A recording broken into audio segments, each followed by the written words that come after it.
మీ అందరికీ నా హృదయపూర్వక వందనాలు. చెమ్మగలిగిన దేవుని పిల్లారా, మీ హృదయాలు వెలిగించే మాటతో దేవుడు ఎక్కువనే మాటలు తీసుకొని మీ అద్దకు వచ్చిన్నాడు కనుక మీరు నేను కలిసి ప్రభు మాటలు ధ్యానం చేసుకుందాం.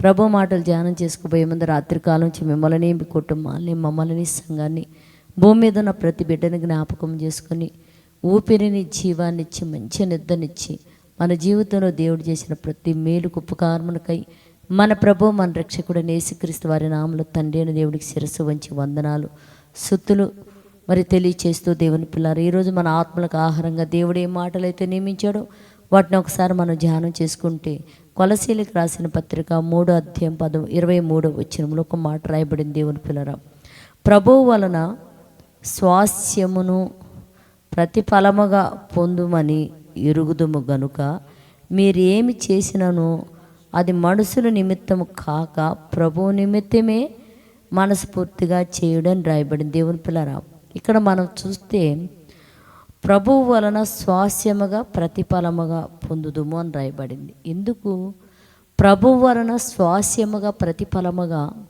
పొందుదుమని ఎరుగుదుమని ఎందుకు ఇక్కడ రాశాడంటే, దేవుని పిల్లారా, మనకి దేవుడు నేర్పింది, దేవుడు మనకిచ్చింది ఏంటి అని మనం చూడగలిగితే, ప్రతిది కూడా ఒక క్రైస్తవుడు, క్రీస్తును నమ్ముకున్న బిడ్డల్లో త్యాగం అనేది ఉండాలి. అంటే పరిచర్య ధర్మం ఉండాలా.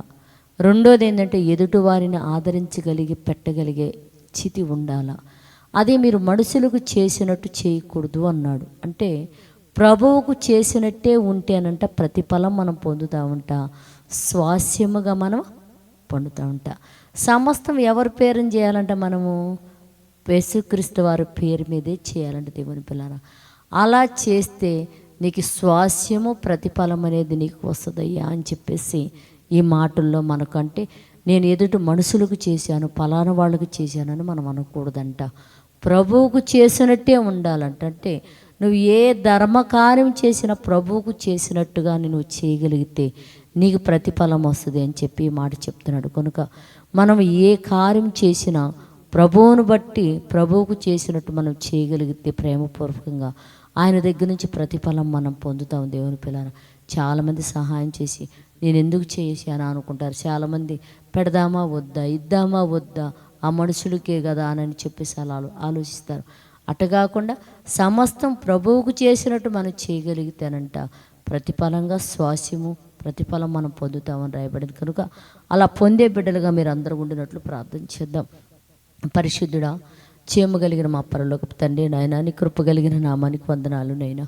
మేము సువార్త పనికి ఖర్చు పెట్టేటప్పుడు నాయన, మాకంటే నా తండ్రి పేద స్థితిలో తినటానికి లేని వారికి మేము సహాయం చేసినప్పుడు నైనా, మనుషులకు చేసినట్లు కాక నైనా, ఇదిగో ప్రభు అయిన యేసుక్రీస్తు వారికే మేము ఇస్తున్నామని చెప్పినైనా అలా మేము ఆ కార్యం చేయగలిగితే ప్రతిఫలము స్వాస్యము మేము పొందుతామని చెప్తున్నావు తండ్రి.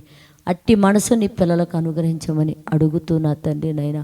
ఇదిగో మనస్ఫూర్తిగా దానం చేయగలిగే, మనస్ఫూర్తిగా ఇవ్వగలిగే అట్టి స్వభావం మాకు ఆయుధముగా ధరింపచేసి మీరు మహిం పొందమని మా రక్షకుడు నీ కుమారుడు యేసయ్య పరిశుద్ధ నామములో ప్రార్థన అడుగుతున్నాము తండ్రి.